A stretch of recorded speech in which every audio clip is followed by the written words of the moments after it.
Hello everyone, welcome to Military Commentary. Putin and Russia are retreating, a record number of casualties in 2026 with thousands of soldiers killed in 24 hours. Ladies and gentlemen, Putin has set up a scheme to prepare to take control of the entire Donbas region. However, the harsh reality did not unfold as he had eagerly imagined. The Russian army is falling into panic and fleeing before Ukraine can even begin their sweep. Thousands of soldiers will never be able to return. Russia has had to endure the bloodiest days in the past year. This tragedy will surely haunt Putin forever if he truly still has a soul. The spring offensive could not have started worse for Russia, and it was all orchestrated by Ukraine. Just in the past week, the world has witnessed a sudden and horrifying spike in Russian military losses. It's no coincidence that this happened at the same time Russia seemed to have launched its major offensive for both spring and summer, a campaign that was expected to help Putin's forces capture the area around the Donetsk fortress.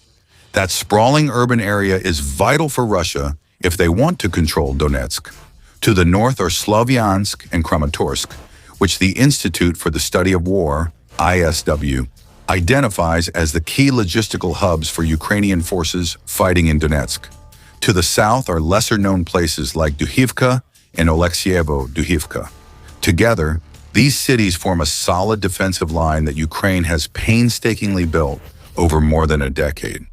Putin is forced to break through these strongholds if he wants to fully capture Donetsk, and the spring of 2026 is the chosen starting point. Intense conflict broke out along these defensive lines, according to Ukrainian Commander-in-Chief Oleksandr Syrsky. A detailed report on Telegram described what happened over the course of 4 days, starting from March 17.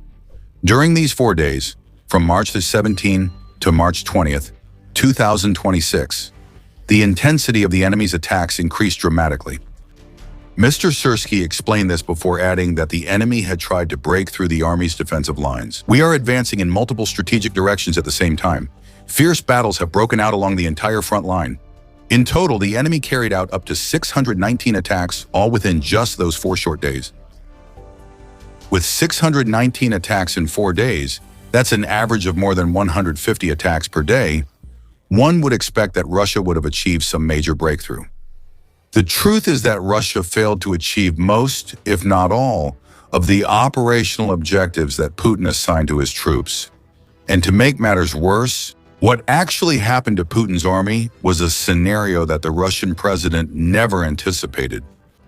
Putin longed for a glorious start to the spring offensive, but what he got was Russia's bloodiest day in the Ukraine war in 2026. In fact, it could be said that this was Russia's deadliest week of the year, and we will go into those details right now. The day truly dealt a painful blow to Putin. March 17 was considered the official start of the spring offensive. On that fateful day, the Telegraph reported that up to 1,710 Russian soldiers were killed or wounded. Not only did Russia lose manpower, but it also lost a huge amount of military equipment, with 29 artillery systems blown to pieces, along with 230 military vehicles and fuel trucks. An attempted raid in the direction of Zaporizhia was also completely crushed. In addition, Ukraine's drone forces had an outstanding day, as up to 900 Russian soldiers were killed or wounded by Ukrainian unmanned aerial vehicles. Let's add this up. These numbers become even more impressive when you realize that they are nearly double the average daily losses we've seen in Ukraine over the past few weeks. As The Independent has reported, Russia had only been losing an average of 700 to 900 soldiers per day before March 17th. Then that number shot up to over 1,700. This, more than anything else, is a clear sign that Russia's spring offensive has begun, not some tactic or strategy. What's new here is the suggestion that the increasing number of Russian soldiers being thrown into the meat grinder shows that Putin is deploying the only idea he has to advance his troops. That just means sending more cannon fodder into battle, leading to more deaths. This is definitely not how a successful offensive should be conducted. Perhaps Putin will comfort himself with the thought that this was just a single unlucky day. That's right, it was a bad day for Russia, a terrible day in fact. Most of the Russian soldiers sent into battle against Ukraine either returned wounded or ended up in body bags.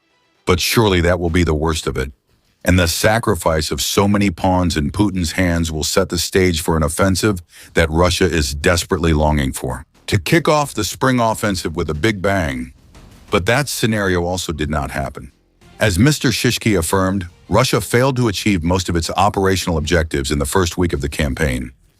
And as for the number of deaths, it just kept escalating nonstop.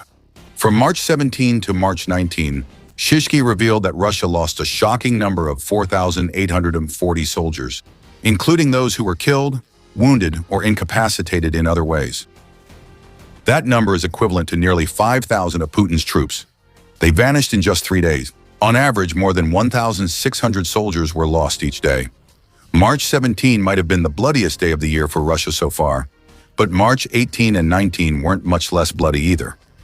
Mr. Shishki added that Russia lost a total of 8,710 soldiers in just 1 week of fighting with Ukraine, along with a huge amount of military equipment and weapons. For Russia, the slow thaw of the Ukrainian winter was supposed to bring an opportunity, but all it really brought to Putin's soldiers was more death on a large scale that they had never seen in 2026. Putin's only consolation was that Russia's losses began to stabilize after this 3-day nightmare. According to Russian TVP, they are currently losing about 1,000 soldiers each day, with losses calculated over a 24-hour period. As of March 22, the losses include 940 personnel, 3 air defense systems, 3 tanks, and 1 military helicopter. This is also the second helicopter lost that Russia lost in the period from March 21 to March 22. So now it's only about 1,000 people lost each day? Mr. Putin, if Russia continues at this rate, they will burn through a number of troops equivalent to most of the world's modern armies in just 1 year. Once again, for the third consecutive time in the past 3 years. Putting the sarcasm aside, these huge losses for Russia didn't just fall from the sky. Ukraine prepared extremely thoroughly for this spring offensive. As a result, they are tearing apart Russian forces at a speed that Putin never expected. We will explain exactly how Ukraine accomplished all of this in just a few minutes. Before that, it's also worth taking a closer look at Russia's spring offensive and what Putin hopes to achieve by sacrificing even more of his soldiers into the meat grinder of the Ukraine war. We've talked about Putin's efforts to capture the Donetsk fortress ring, and advancing in that direction is Russia's most important operational goal. Remember, conceding the Donbas region, of which Donetsk is the last remaining piece, is the key demand that Putin has made in peace negotiations with Ukraine. The Russian leader craves this territory. He needs it in order to spin any kind of narrative that the so-called short special military operation, which was supposed to collapse Ukraine in a few days, could actually start to look like some kind of successful victory. However, Russia's ambitions do not stop there. They also seek to deliver a powerful blow deeper into southern Ukraine, a plan that has been in preparation since the end of 2025. That's why Russia has put all its efforts into trying to make progress on the Zaporizhzhia front on March 17, the day they suffered record losses. Besides that, Russia is still struggling to break through the Tukov front. Although they have captured most of Tukov city, Putin's troops have been completely stopped. Even the settlements that Russia is controlling are in a state of extreme unrest, if not on the verge of collapse. If they can't break through the Tukov axis, all efforts to advance toward the belt and the fortress will become meaningless, lacking the necessary strength for Putin to make any real progress. And that is exactly the cause of the tragedies we saw on March 17 and in the days that followed. Russia has completely failed in its efforts to achieve what Putin expected in this spring and summer offensive campaign. An important reason for this failure is that Ukraine has developed effective counterattacks to every Russian move. So what are those counterattacks? Let's take a closer look at what Ukraine has done, including the large-scale campaign earlier this year that ruined all of Putin's plans. There are 3 key factors that Ukraine implemented in its defensive strategy against Russia's spring offensive. All of them contributed to causing devastating losses to Putin's forces. In addition, there is another crucial factor that serves as the turning point for every plan. Before focusing on that crucial factor, Let's take a look at the three elements that cause these massive losses. Sergei himself revealed the first factor. The Key Post reported that the scale of Russian attacks has forced Ukraine to adopt new asymmetric approaches on the battlefield. Sergei did not go too deep into the details of these tactics. He only affirmed that Ukrainian soldiers are acting extremely proactively, regain control of the situation and continue to retake lost positions.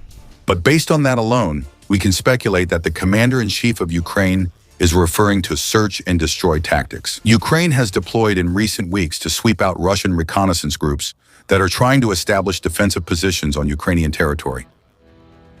We have seen this strategy work brilliantly when Ukraine crushed Putin's claims that Russia had occupied the city of Kupiansk at the end of 2025 and the beginning of 2026. Ukraine responded to that claim by exposing the truth and using search and destroy units to do so.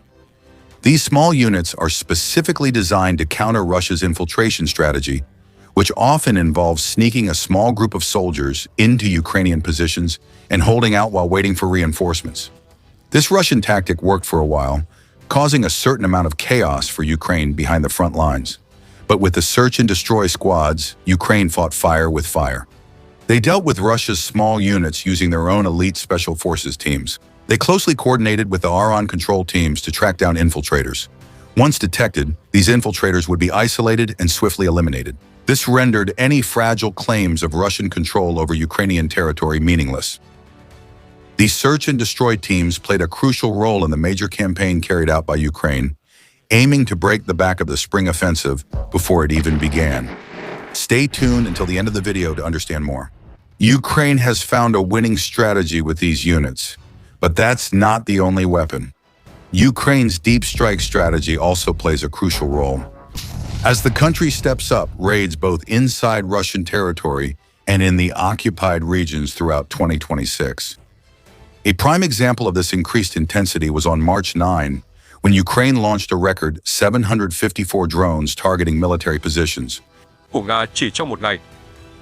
Militani reported that the Russian Ministry of Defense claimed to have destroyed 621 drones, but that still means over 100 other drones found their targets, ranging from the occupied Crimea region to border provinces like Bryansk, Belgorod, and even deep into Russia to approach a bridge.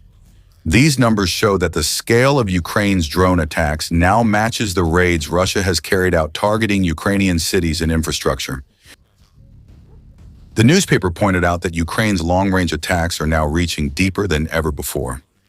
The emergence of Flamingo, a hybrid weapon between a drone and a missile, has enabled Ukraine to unleash a massive amount of firepower on targets deep inside Russia.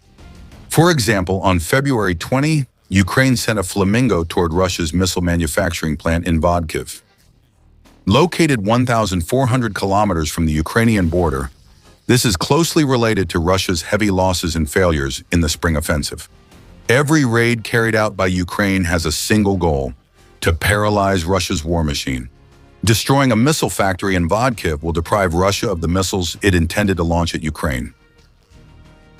That means Russia cannot attack too many targets deep inside Ukraine, allowing Ukraine to focus its resources on dealing with assaults at the front line. This prevents Russia from carrying out deep strikes repeatedly and effectively. For example, when Ukraine destroys air defense systems in the occupied regions, it opens up opportunities to strike command centers, troop gathering points, and logistical hubs, weakening Russia right at the front line. And it turns their soldiers into easy targets when they try to attack, while Ukraine is aiming to undermine Russia from within. And now we are seeing its effects on Putin's spring offensive. Speaking of drones, let's move on to the third factor. Russia has unleashed swarms of FPV drones across the territory, creating massive kill zones that Russian assault forces are forced to cross. As mentioned, 900 out of more than 1,700 casualties that Russia suffered on March 17th were the result of attacks by Ukrainian unmanned systems forces. The large-scale deployment of FPV drones is the reason why that number is so high. Ukraine has been able to produce up to 10 million drones per year since the summer of 2020. Although that number hasn't been reached yet due to the need for more investment resources, it shows that FPV drone production is being carried out on a massive scale, to the point that these death-dealing drones from above have become the main weapon that the Russian army fears. Whenever they intend to advance, Ukraine currently has so many FPV drones that the supply far exceeds the number of operators. However, this is not too big of a problem because Ukraine has proven its agility in training personnel. The drones are ready, and Russia will have to feel even more clearly the terror that these devices bring to their soldiers. Throughout this spring and summer, when the trained operator teams are ready, Ukraine's FPV drone squadrons don't just stop at eliminating individual soldiers. They also achieve remarkable feats against massive targets. On March 20, Euromaidan Press reported that an FPV drone had taken down the DNK-52 Shark, the pride of the Russian Air Force. Not stopping there, Ukraine also launched additional waves of drones to directly pursue the crew members, leaving them with no way to escape. This is the harsh reality that Putin's army is facing on all fronts. Tens of thousands of suicide drones and reconnaissance drones are constantly roaring in the sky, surrounding every area where Russia intends to advance. As soon as a person or any military equipment is exposed, the swarm of drones will immediately swoop down and destroy everything. By combining FPV drones with mid-range drones capable of striking near the rear, Ukraine has created deadly zones stretching up to nearly 100 miles. It's no surprise that Russian soldiers are being torn apart in such horrifying numbers when they have to cross areas thick with flying death just to reach the firing positions. Since early February, Ukraine has launched a sweeping campaign across Russian positions in the south and southeast. They cleared out infiltration groups using the same search and destroy tactics we've discussed. As of March 3rd, Ukrainian President Volodymyr Zelensky announced that his forces had reclaimed 460 square kilometers of territory from Russia. This is the largest counteroffensive Ukraine has launched since 2023, and this success is partly due to the Russian army being deprived of access to illegal Starlink devices, which were their vital means of communication on the front lines. This counteroffensive is especially significant in the context of the Moscow campaign. Russia's spring offensive is failing for two main reasons. First, Putin's initial plan in the south was to establish a buffer zone in the Dnipropetrovsk region. This buffer zone was supposed to help Russia prevent Ukraine from sending reinforcements to Zaporizhia and Donetsk. This would let Russia attack the two regions with more firepower. But now that plan has completely gone up in smoke. Ukraine is currently holding this buffer zone that was supposed to belong to Russia. This means they can freely move troops and logistics wherever needed. Russia's advance towards Zaporizhia has suffered a heavy blow, forcing them into a difficult position and leading to the second problem. In other words, Russia is weakening itself to resist Ukraine's counteroffensive. The reserve units that were originally set aside for Donetsk and Zaporizhia now have to march south to deal with the emergency. The Institute for the Study of War, ISVK, reported on March 19 that this counteroffensive has caused Russia to become bogged down. They no longer have the capability to launch a full-scale attack on the city of Zaporizhia or attempt to capture Oryx in the western part of this region. Russia simply no longer has any reserves because Ukraine's counteroffensive is depleting them all. Instead of allowing Russia to create a buffer zone, Ukraine launched a two-pronged counteroffensive that cut off Russian forces who thought they were in a safe place and shattered all of Putin's plans for the spring. That's why we're seeing so many Russian soldiers wiped out right now. So, the offensive that Russia had painstakingly prepared since the end of 2025 has completely collapsed beneath their feet. On top of losing the Stalin connection, Russian commanders are falling into a state of panic and breakdown. All they can do is order the battered forces to keep charging into the line of fire. Any other action would mean defying Putin's orders to advance at all costs, and certainly no Russian commander dares to say no to the Kremlin. And the inevitable result is what we've witnessed. With a record death toll for 2026 on March 17th, a week in which Russia lost more than 8,000 lives, soldiers in an offensive that brought no results. If this is the beginning of what will happen in the coming months, then Russia's 2026 campaign will be even more disastrous than the summer offensive of 2025, which also failed to achieve any objectives. The Kremlin was warned that this would happen, and right now, we may be witnessing the beginning of a historic turning point, similar to what Ukraine successfully accomplished in 2022. In your opinion, with such a horrific rate of losses, how much longer can the Russian army maintain its offensive before all of its reserves are completely wiped out?